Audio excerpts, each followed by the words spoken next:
Special occasion, me putting up my hair like this. Make it big and manly. This is Up Is Not Jump. And when I found this channel, I binged it years ago by myself. It's been years, guys. Now Up Is Not Jump has been a successful YouTube channel, surpassing the millions, and I literally couldn't be any freaking happier. It was back at a time where like reactions were like a weird place, where you guys, the audience, like were like in a weird spot about reaction vids yourself. So I was cutting out a lot of parts of videos, and it made doing reactions to Up Is Not Jump not as satisfying for anybody because nobody had enough content to like keep up with his wacky humor. So we're back here in 2022. Coffee is an absolute nightmare. It's the first one he's done not about video games in like forever. I've personally been watching the channel for a long time. So I have a coffee drink here, and it's late night after the gym, so I need it. And we're gonna learn a little bit. It's about 16-ish minutes. So make sure you don't drink coffee yourself so you can stay and watch the vid. All right, let's get into it, man. Make sure you drop a comment on Up Is Not Jump's channel. Let him know that ChavezzSlovakia is back. And I freaking love this guy, dude. So much respect to him. And the way his channel has evolved, just you guys wait. It's actually so satisfying. I'm doing a lot better. Thanks for checking up on me. I'm feeling fantastic. And it's always a pleasure to be on the channel. So let's get into it. Sponsored by Ren.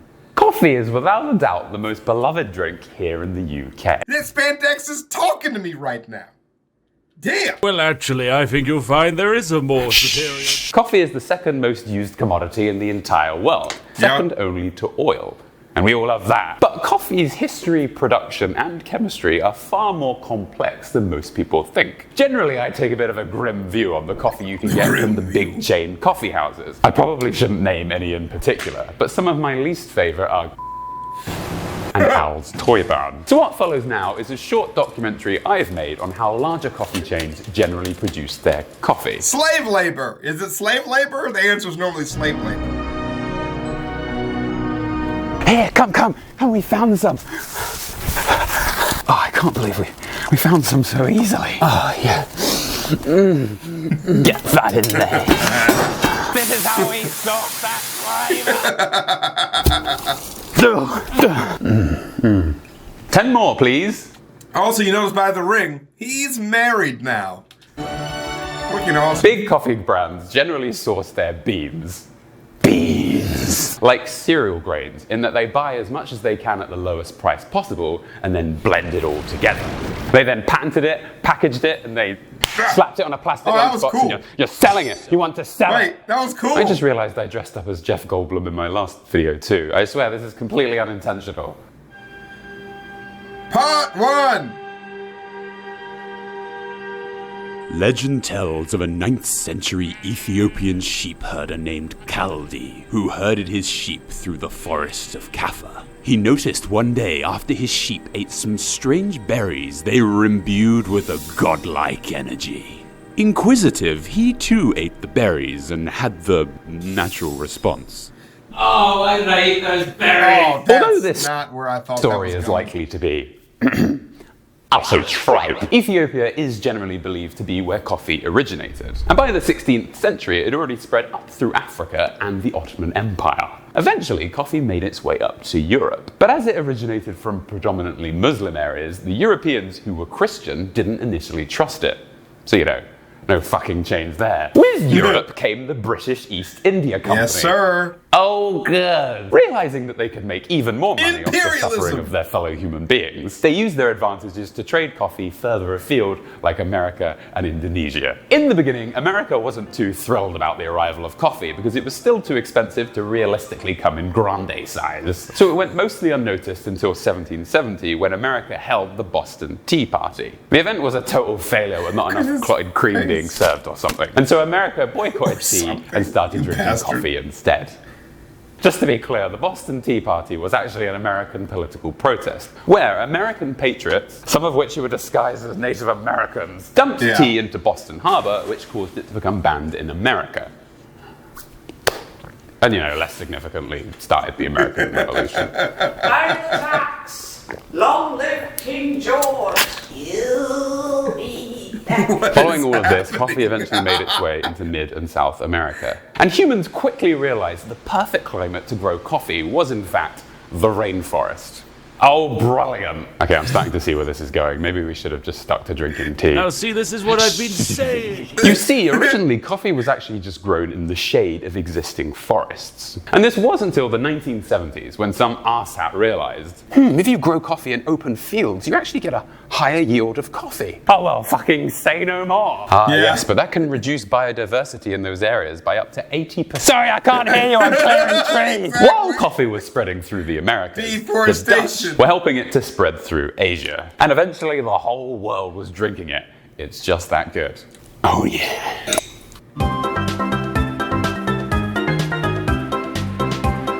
Coffee is grown on coffee trees. Are you getting this down?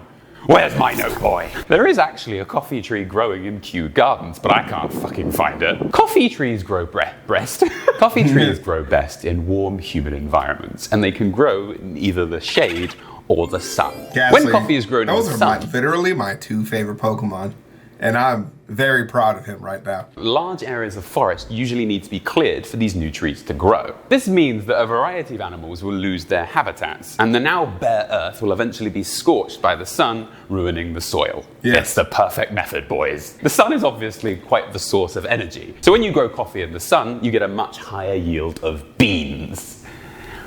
But because these plants grow so quickly, the soil isn't able to pass on its flavor to the beans, and they're a lot blander. Due to this high yield and low flavor, sun-grown coffee can be sold a lot more cheaply. So shade-grown coffee, conversely, does produce a lower yield, but it's far richer in flavor, and it doesn't completely decimate all it comes into contact with. I'll take 100 bags of sun-grown, please. Do you trade in kitten blood? Coffee trees actually produce cherries rather than beans, and it's the seeds of these cherries that we call coffee beans. It's a little bit strange, but what can you do? The basic process of going from cherries to seeds is incredibly complex, but it's mainly about removing the layer around these seeds.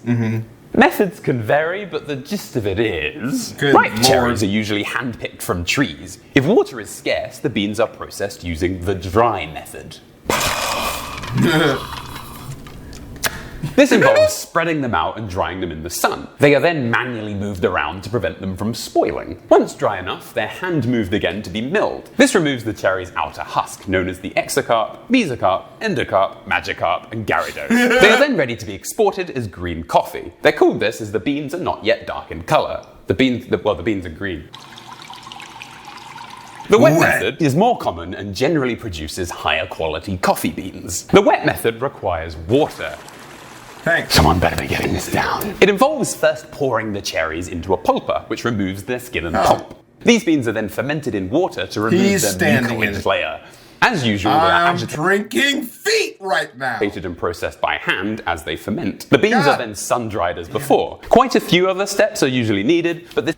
Okay, bags of cherry are brought to the mill. Coffee is weighed. Aww, they're pretending to pay them. The cherry resin bags. They're loaded to the hopper, depulping. Pulp and skins are diverted to refuge canal. Filters removed, coffee is dried. Oh wait, no, it just goes this way. This is generally what happens in the exporting countries. It takes dozens of people months of constant work just to make a sack of beans like this. If you go into the woods today, you're sure of a big surprise. The beans are then ready to be exported to other destinations. That was legitimately uncomfortable.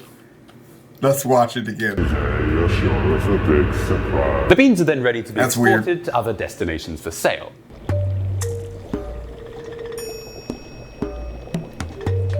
Hi, and welcome to Making Coffee with Up Is Not Jump.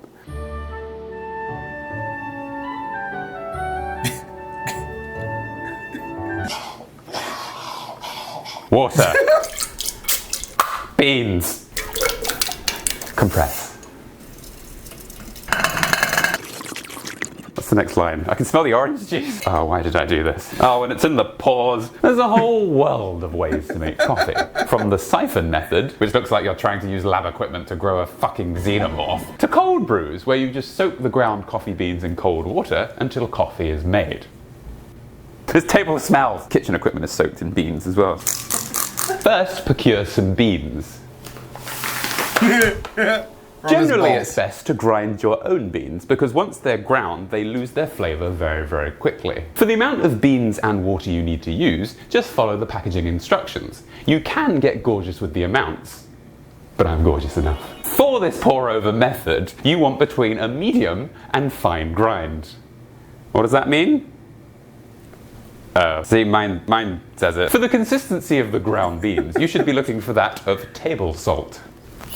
Oh my lord! So we put in our beans, and we give our beans a good grind. Smells like burning plastic. Don't hold picking it, that up. please. Do not hold it. I have procured, much to my wife's fury and strife, this Chemex coffee maker. How much?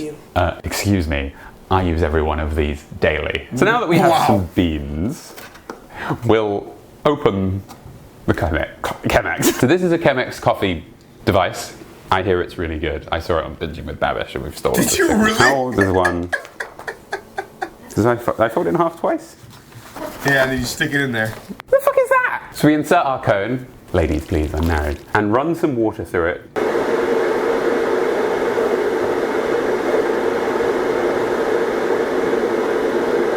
You can get kettles with a nice spout to help control the water. That's so cute. This is a houseplant watering can. We definitely shouldn't be drinking this coffee. So we then add our coffee. Then pour in half the water to start. Once we've added half the water, we wait for it to drip through. Exhilarating. For the second pour, your main goal is to push all the coffee grounds back into the center. Why is this so complicated? Now that we're basically done, we're going to get rid of our coffee grounds. Always compost your coffee, as food waste in landfills produces large amounts of CO2. Oh, that's right, because you guys don't have garbage disposals. Just use your garbage disposal. I'm not saying it again. Please. Okay. All right. We're in real deep. I shouldn't drink that, it's full of plant waste. And some. I can put it, let me put it in a cup. Wait, did I spit? I think I spit back into it, you probably shouldn't drink. Remember, I was like, you shouldn't drink this. Is that it? I honestly could have watched at least 15 more minutes of that, just in case you're wondering.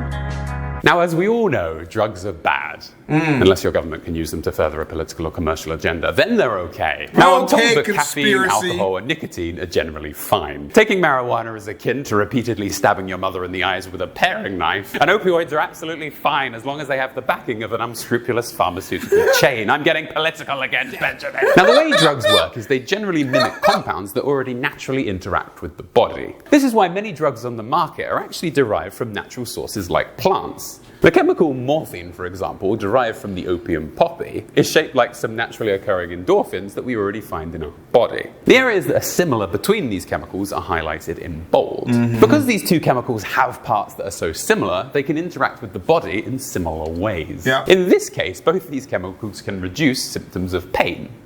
Coffee contains many, many chemicals, but the one we all know and love that gives me cluster headaches is caffeine. Caffeine, just like morphine, mimics a naturally occurring chemical we already find in our body. And this chemical is adenosine. Now, I need to learn how to pronounce this. Adenosine relates... What a sexy green screen he has. Holy giblets, I think it's nice. ...to the Krebs cycle. This fucking thing. When I was 17, I had to learn this cycle. All of it. Why? I don't fucking know. Some 80-year-old guy in a government building decided all science taught everywhere needed to be inherently shite. I hear there are a shortage of young people wanting to be scientists. I wonder why. Anyway, adenosine. It's a slight oversimplification, but the adenosine in our body generally acts to make us a little bit sleepy. Its shape and what it's made of means it can slot itself into the adenosine receptors in our body. Caffeine has a similar shape and structure to adenosine, so that means it too can fit into these sleepy receptors. But when caffeine goes into these receptors, it doesn't activate them. It doesn't make us tired. It just kind of blocks them up. The result of this is that adenosine that does make us tired can't get into these receptors anymore. So we're not going to be made tired. We're actually going to be more alert. Now, this kind of science is actually pretty boring, so well done at home for not killing yourself yet. The real science... No, that was very entertaining. Guys, if that doesn't entertain you, how caffeine stops you from being sleepy just by not making you feel sleepy, then you're in the wrong place. That should be fascinating. Like, nobody ever really considered that before? Come on, man. The term for all of this is that we say that caffeine is a antagonist to adenosine. Caffeine binds with adenosine receptors, blocking them. Adenosine can't get in, so we can't be made tired, and so we're fucking awake. I've taken my shoes off, I hope you don't mind. The main point of this video was to show you that the actual production of coffee is a hugely manual process. More often than not, beans are planted, grown, picked, transported, inspected, washed, fermented, and dried by hand. And even feet. We see coffee as this extremely cheap commodity, but the process of making it is actually incredibly difficult. Literally millions of workers and farmers rely on us to respect this luxury product, because that's what it is. Now, this ain't like my global warming video where I asked you to go out and fucking vote. If you care about this stuff, there's varying degrees of things that you could do. Sure. The first is beans. Beans. Avoid Robusta beans, as these are usually grown in the sun. This means that they're lower in quality and are usually linked with deforestation. Cool. Which we don't want. Google your favorite coffee chain or provider and see what kind of beans they use. If they use Robusta, you can just switch. The second is the farmer's name. Another huge issue is farmers are not being paid fairly for the months of work they put into producing coffee beans. A lot. Now, this may seem strange when there are all these certifications on every bag of coffee you buy, but I interviewed a pretty substantial expert on these things, and I'll just say that these certifications are not as significant as you'd think.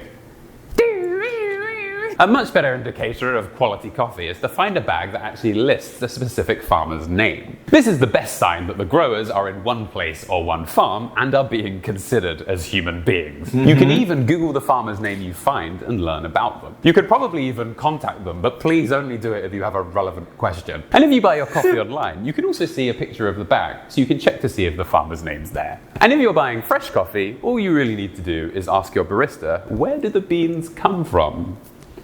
You see, the only way a coffee shop's going to know if its farmers are being treated fairly is to have a relationship with the specific people or person that is importing the beans for them. Then if they tell you they don't know or they don't have that information at hand, then ethical coffee probably isn't that important to that specific coffee shop. There's a ton of like places in Vegas too that are really forward about that, which at first seems like it would be irritating to you as a buyer, but then as you realize if you're a real coffee lover, it really makes it a fantastic experience.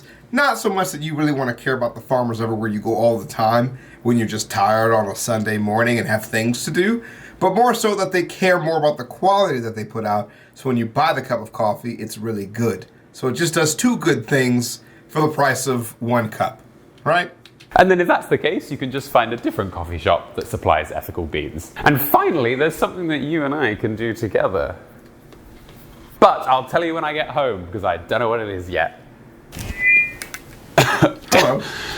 So as well as all the things I mentioned in this video, a very big and very simple thing you can do to improve the impact of your gorgeous life on this world is to reduce your carbon footprint to 0. Now, short of holding my breath for the rest of my life, this seems like an impossible task. But thanks to today's sponsor, Ren, it's actually very easy. Ren is a website where you can calculate your carbon footprint, then simply offset it by funding a mix of carbon reduction projects. It takes a few minutes and then it's done. One of the big projects I've learnt about is biochars. This project removes flammable dead wood from California's forests to help stop wildfires. Then it turns the wood into biochar, a stable form of carbon that persists for thousands of years. This project is nothing short of fab, because it does so many different things to help reduce CO2 from getting into the environment. So by answering a few questions about your lifestyle, you can find out your carbon footprint and learn the most impactful ways to reduce it. But okay, I support that because he supports that, and I say, why not try it? I generally on this channel do not support people taking their own carbon footprint into account when, you know, oil spills, deforestation, uprooting governments is funded millions by rich people and governments around the world. So it's not your freaking fault, but if you can do a little bit to help, why not do your part? Is that a good selling? Is that a good selling point? That was just another oil spill. And we might be going back to war with Russia, right? None of which is any of our control at all, which has a massive, massive impact on our global economy and, you know, environment and stuff. And that's not our fault. But stuff like that is very nice, and I think it's good. So do it. Right? You can tell I have more to say about it, but I don't want to get too deep into it. I don't like blaming. I don't want you to feel blame for doing it, right? I don't want you to feel like, okay, you have to do it because you're to blame. I want you to want to do it because you want to help, and taking care of the world you live in is important, you know? So anyways, we'll see you guys in the next one. Have a good one. And up is not jump. I'm glad you're doing fantastic. We'll see you guys around. Peace.